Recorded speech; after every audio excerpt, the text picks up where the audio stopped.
And we're back with some more Czeching Lions franchise mode. And in this one, we're going to be heading into the draft of the year 4 offseason, heading into year number 5, I believe it is. So before we get into it, I want to take a look at our situation. I think really on defense, if your name isn't Stillman or Bentley, you're expendable. Even Johan Lawson to an extent, for the right deal, I would certainly be willing to trade him away. Because right now, none of these guys, again, other than Stillman and hopefully Bentley, are mainstays. As far as forwards go, I think we honestly have a pretty good forward group, but there are some names that I'd be willing to trade away, especially for the right price, such as Palat. He's 33 years of age. I don't know if he'll still be good by the time we'll be good. So I think for the right price, again, I'd be willing to trade him away. Same thing for Nemestikov. He's just at that age now where he's going to, start dropping.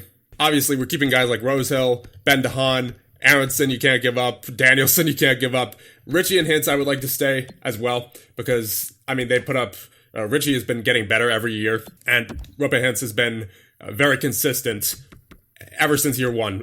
Consistent 50-point guy, and he was a pretty reliable second liner last year, so I would like to keep him on board as well, and he's in the right age range as well, so he should still be good by the time we're good. So that's why I don't mind holding on to him, but again, guys like Nemestikov, Janssen, maybe even Palat, I think we can afford to get rid of them for the right price. Same thing for guys like Larson, McCabe. As for Demko, I do want to keep him on board because we do kind of need a goaltender, as McCutcheon isn't quite ready yet. He's still a 75 overall. So as we go into the draft, keep in mind, we do have 4 first-round picks this year.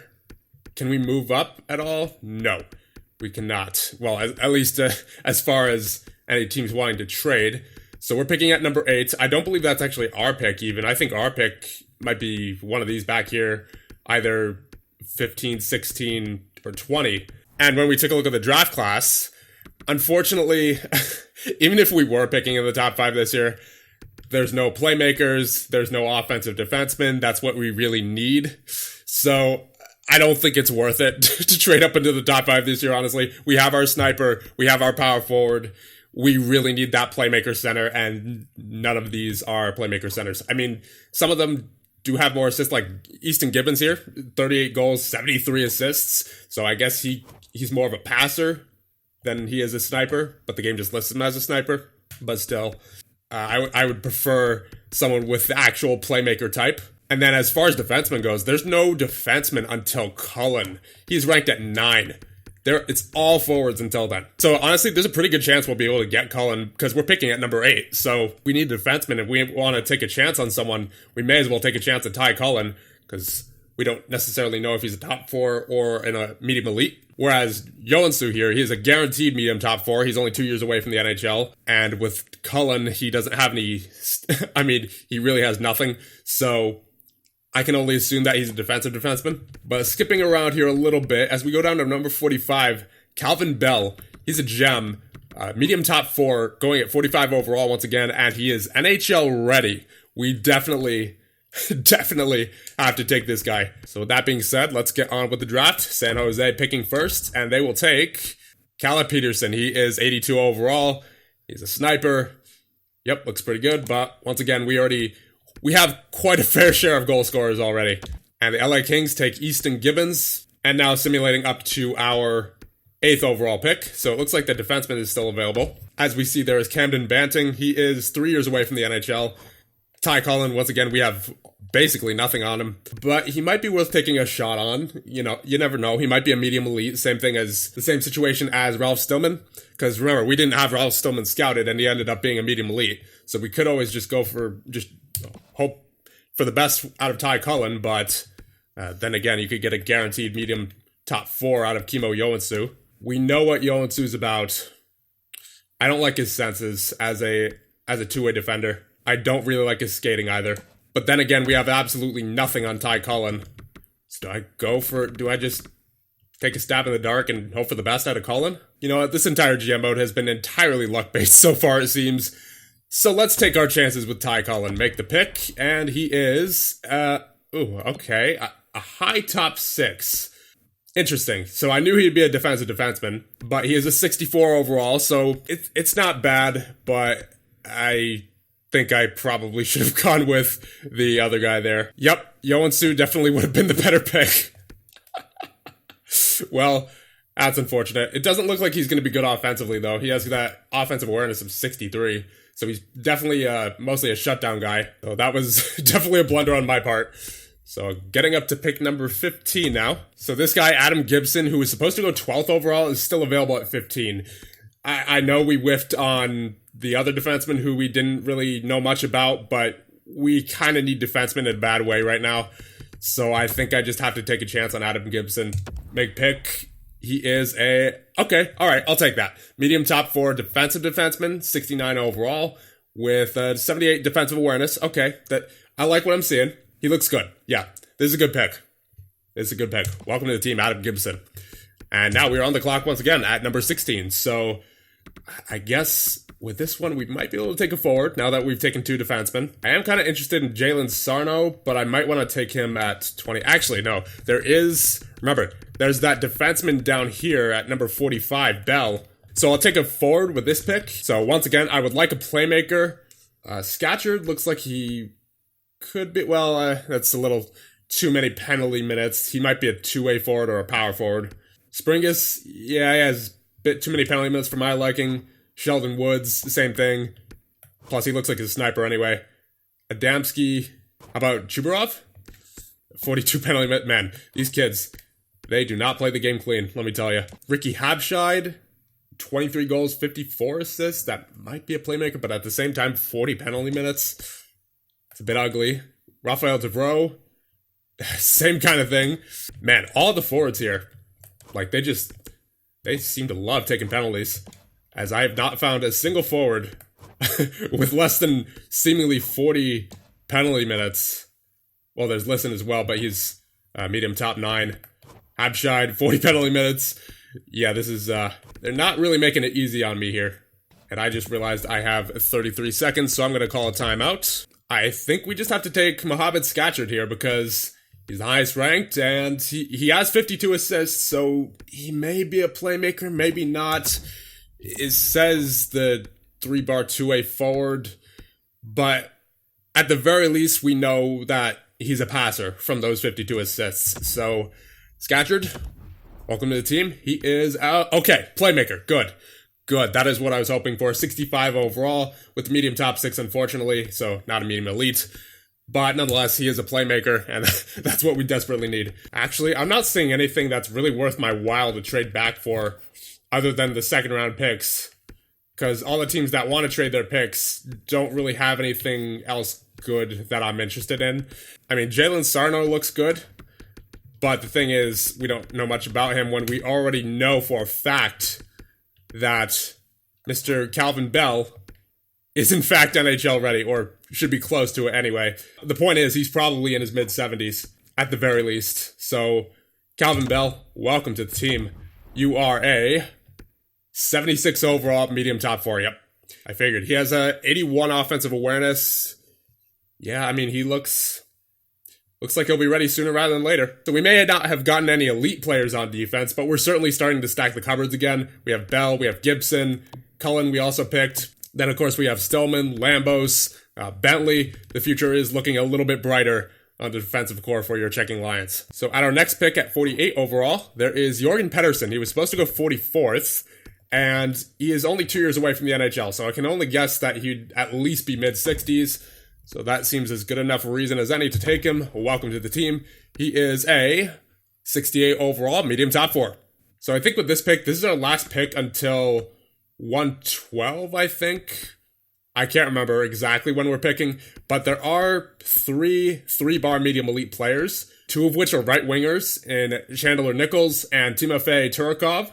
And I don't know if we're going to be able to get both of them if I wait one more pick. So with this pick, we'll take Nichols, and then with our next pick, we'll take Turikov. So welcome to the team, Nichols. He is a medium top 6 sniper with a 51 overall. That's a bit unfortunate. And at pick 82, we will take Timofey Turikov. Welcome to the team.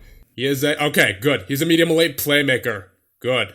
So maybe we might be able to turn him into a center if he grows fast, but then again, that's only if he grows fast because he's only a 52 overall. He's going to take quite a bit of time, and he is 20 years of age. So that's good trade value, but not sure if he'll end up being on the roster. And at pick 112, we may as well take that goaltender as well, Dylan Reinprecht. He is a medium elite, but 47 I should say, 47 overall. That is unfortunate. I'm going to try for another defenseman here, Moises Baker. He is a medium top 4. Okay.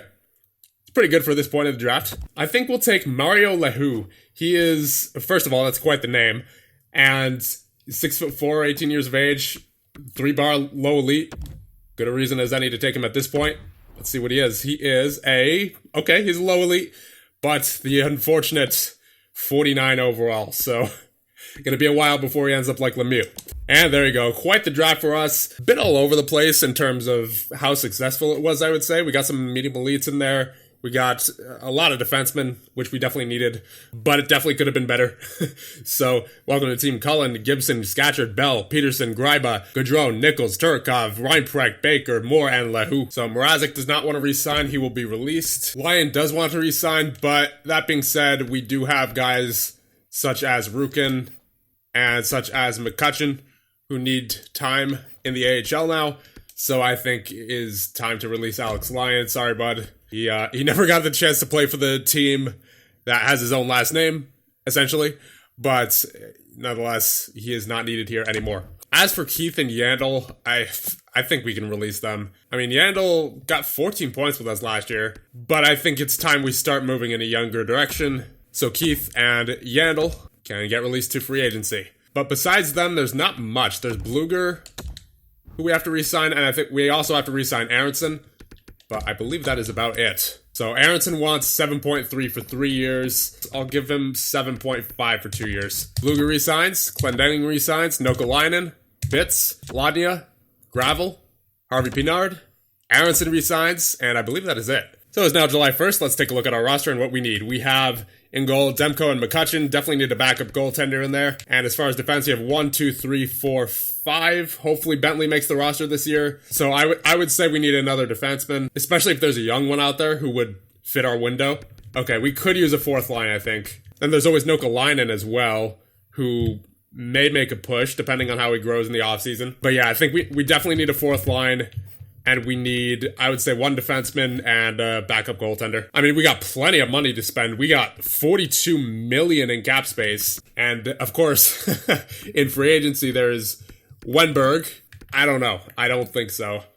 And Noah Hannafin, I mean, he's out here in free agency. He definitely would be a good ad. But he is costing us $14.4 million for 7 years. There's McAvoy, who wants $2 million less than what Hannafin wants. And how many points does he have last year? Yeah, the year before he had 65, but the year before that he only had 26, so he's not really consistent in that. So here's what I'll say about a player like Hannafin.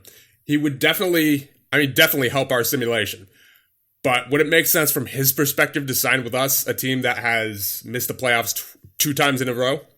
Not really. I mean, he doesn't fit the pro scout assessment, but obviously, regardless of whether he fits into the chemistry or not, he's going to be a great player if we can get him. And once again, it would certainly make sense from our perspective, but it wouldn't make sense from his perspective why he would want to sign with us, a team that, once again, has missed the playoffs 2 years in a row. So here's what I'll do. I'll offer him a contract, but I'm not going to overextend for him like I normally would. I'll give him the 7 years that he wants. He wants 14.4. I'll give him 14.5. And if he decides to sign, great. If not, oh well. So essentially what this is doing is it's letting Hannafin himself decide if he wants to sign with us or not, because that's just not how the computers work. They're not going to offer Hannafin something ridiculous like, for like 15.5, like I probably would have normally done. So we're just going to give him only slightly more than what he's asking for. And once again, if he decides to sign with us, awesome. If not, we're just going to have to move on. So, offer a $14.5 million contract for 7 years to Noah Hannafin. Submit that to him. But in the meantime, there are some players that we have to re-sign that have contracts expiring next year. You have Hintz, Ritchie, Danielson. Danielson is going to want, he wants $8 million for he wants a 1-year deal. If we take him up even more, well, he doesn't go up that much, but if you take him up to like 8 years, then yeah, he's going to want $12 million. So I think we might just give him the bridge deal that he wants, because it's not like he's done anything significant yet. I mean, he has had 2 30-goal seasons back-to-back, but still, he's not the best goal scorer that we have as far as numbers go. I am expecting him to eventually become the best goal scorer on the team, honestly, if he can get his offensive awareness up there.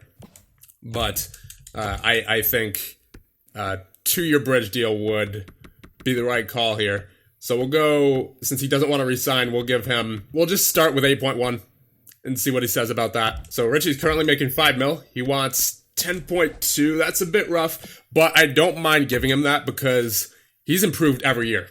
Every single year that he's been on the team. And not only that, he's effective at getting shots through. He's had 200 plus shots for the past 3 seasons. He consistently plays first line minutes, and his takeaway giveaway ratio is very good year after year. And because he wants to re-sign, we can actually take him down to, I would say probably, let's start with 9 mil, just to see what he says. As for Hintz, he's also up. He wants 6.5. That is quite a bit more than what he's making now. But once again, I don't mind giving this to him since he has been, well, he hasn't improved every year, but he has been consistent every year. He has 51 points, 45, 50, 55, and then as well as face-offs, 54.99, so 55% essentially, 54% the year before, 51, 54, great hitter. Takeaway giveaway ratio is a bit rough, but that's the only thing I don't really like about him. Everything else he's been A-okay with, and he does want to re-sign, so we can take him down in salary a little bit. So I don't know if I want to give him 6 years, though. I think for Hintz, I'll give him 4. And then I'll try to take him down to... I don't think I could take him down as much with salary now that we've taken him down in years. So I think I'll give him... We'll try 6 mil to start out. And as for defenseman, Larson is up. How much does he want? 5.1 for 6 years. I'll wait on Larson. I'm not entirely sure on him yet. All right, so with that being done, let's see if we get Noah Hannafin. And we do get Nick Ritchie back. And yeah, that's what I thought. Noah Hannafin has decided to sign with the Washington Capitals. That's okay with me. Once again, I expected that. I just wanted to put the offer out there for him, just so that, we're expressing interest. But clearly, we weren't the team for him. And Hintz has also re-signed, as has Danielson. But with that being said, we do still need to spend quite a bit of cap space. We're currently at $42.7 million in cap space to work with. So, once again, we do need a 4th line. And I would say we need 1 defenseman, and we do need a backup goaltender as well. But obviously, that's not going to fill in all of that cap space, so we're going to have to do something else after all that. So for the 4th line, we're going to go out and get Miles Wood. He looks like he might fit on the 3rd line and all penalty killing lines, so if he fits on the penalty kill, that's enough for me. And he also, as we take a look at his stats, he had 53 hits in, I believe, 42 games last year with Tampa. Yeah, he didn't have many points, but we're going to have him on the 4th line anyway, and his takeaways and giveaways weren't that bad for a 42-game stretch, so we're going to sign him for the 4th line. I'll give him the 2 years that he wants at 1.8. We'll also sign Lawson Krause. He put up 40 points last year with only roughly 12 minutes of ice time, so I figure he might make some good depth scoring, gets a lot of hits. Not bad with the giveaway takeaway ratio. He does want quite a bit of money, but you know what? We have money to burn anyway, so we may as well give it to him. We'll give him 3.9 for 1 year. And also for the 4th line, we'll get Trent Frederick. He had 24 points last year for Boston. He had a 55% on the faceoffs in 500 faceoffs taken, 106 hits, and pretty good with the takeaway to giveaway ratio, so he can play center on that 4th line. I'll give him the 2 years that he wants at 2 mil. As for defense, I would like to get an offensive defenseman if possible, or at least a 2-way defenseman who's capable of putting up similar numbers. There is Shattenkirk, who's 35 years of age. 87 offensive awareness. Yeah, he looks like he might be pretty good signing. He only wants 1 year as well. I'll give him 5.1. Actually, there's no teams that are after him right now, so we may as well just give him 5 mil for 1 year. And then in goal, let's go after Ben Bishop. He had a .906 save percentage last year, and his save percentages overall in the simulation have been pretty solid, very consistent as well. And of course, he's also been in the playoffs in the simulation, once with Buffalo, which he didn't have the greatest save percentage with, but when he was with Dallas, he was doing just fine. So I think we'll give him a 1 year contract, and for I'm going to say 2.2. There you go. There's Shattenkirk, there's Bishop, there's Wood, there's Krause, there's Frederick, and I believe that is it. So we filled in our roster now, but we do still have $32 million in cap space. So I think what we're going to do now is we're going to see if there's any bad contracts on the market that have 1 or 2 years left on them. Ooh, okay, here's an interesting one. Parise and Suter. They're only on 1 year deals now. And with Minnesota being sellers, and they're also pretty close to the cap ceiling, they have $6 million remaining. I think we found the solution to our problem. Actually, two solutions to our problem. Only 1-year deals. That is very key here. And that will bring us over the cap floor. I'll just give them some guys who I know we're never going to use. I'll give them Wallstedt. He's already 21 years of age, 72 overall, so we may as well include him in this deal. I'll give him Doherty as well. He's only 69 overall at 21 years of age. So Wallstedt and Doherty for Parise and Suter, and we're going to try to get a draft pick in there, obviously. Let's try to get the third for next year. That should do the trick. You know what? Let's try to get their second for this year for right now. And if that doesn't work, then we'll get their third for next year. So Wallstedt and Doherty for Parise, Suter, and a second proposed trade.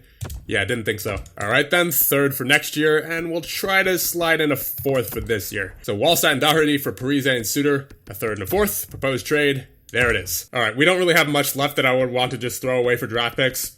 So we're going to go into free agency and just sign somebody who's close to retiring. So I guess, you know what, we may as well re-sign Keith, and we'll give him, I'm going to say, just to put some padding between the cap ceiling and the cap floor, we'll take him to, I'm going to say, $7 million. And with Keith now signing, our offseason is officially done. So with that being said, let's move on to the preseason of year number 5. And checking out the gross now in the preseason of year number 5, we have Demko at 85, Bishop at 80. In the system, you have McCutcheon, who's also an 80. Okay, so McCutcheon can come up. On defense, you have Larson 83, Stillman 82, so Stillman didn't grow at all. Oof. That's rough. That is rough. Shattenkirk 81, Foot 81, McCabe 81, Bentley 79. Bentley didn't grow at all either. Yeah, that's rough. We're going to play him this year, though, I think. Because he's got most of the attributes that he needs, and he was really good at the AHL level last year. Yeah, he had 36 points, and that was even without power play time, and he was phenomenal with the takeaways and giveaways, and the hits, and the blocks, and basically everything. So we're going to give him a chance at the NHL, I think, this year. And he's 22 already. As for forwards, you have Danielson at an 89, Ritchie at an 87, Hintz 86, Nemestikov 85, Aronson 85. I mean, I don't know what to say anymore about the development of Aronson, because when he has a 54-goal season and he still can't really jump that much, I don't know what to say about that. Janssen 84, Rosehill 82. Rosehill didn't grow at all either. Oh my goodness, the player development has not been friendly to us over this offseason for sure. And then, yeah, Ben DeHaan 79 as well. That's rough. That is rough. And then Lambos is only a 77. I might want to consider trading Lambos for a more NHL-ready defenseman, honestly, because it doesn't seem like he's going to grow too fast. I'm not liking the way he's turning out. So yeah, that was definitely an unfortunate offseason as far as player development goes. So I think we're going to end it off here, and in the next one, we will start up year number 5. See you guys then.